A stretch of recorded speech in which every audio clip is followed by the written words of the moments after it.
Hey guys, welcome to say something.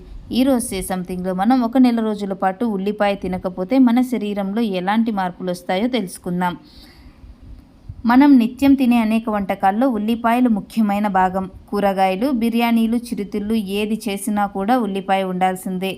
ఆహారంలో ఉల్లిపాయను ఉపయోగించడం వల్ల దాని రుచి రెట్టింపు అవుతుంది.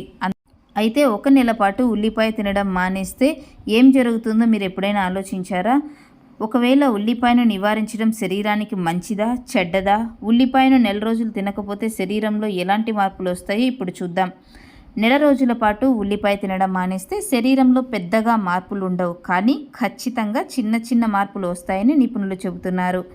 ఉల్లిపాయలలో అధిక మొత్తంలో డైటరీ ఫైబర్ ఉంటుంది. ఇది ఆరోగ్యకరమైన జీర్ణ వ్యవస్థకు అవసరం. అందువల్ల వాటిని నివారించడం వల్ల అజీర్ణంతో పాటు మలబద్ధకం వంటి సమస్యలు కూడా వస్తాయి. ఇది కాకుండా ఉల్లిపాయలు తినకపోవడం వల్ల vitamin C, vitamin B6, folate లోపంతో పాటు మాంగనీస్, పొటాషియం వంటి ఖనిజాలు రోగనిరోధక శక్తిని బలహీనపరుస్తాయి. ఫలితంగా శరీరంలో అలసట పెరుగుతుంది, రక్తం గడ్డకట్టడం వంటి ప్రతికూల ప్రభావాలు కూడా ఏర్పడతాయి.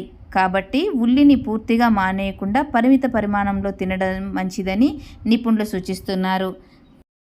ఇలాంటి మరెన్నో ఇన్ఫర్మేటివ్ వీడియోస్ కోసం సే సంథింగ్ ఛానల్ని సబ్స్క్రైబ్ చేసుకోండి. Thanks for watching.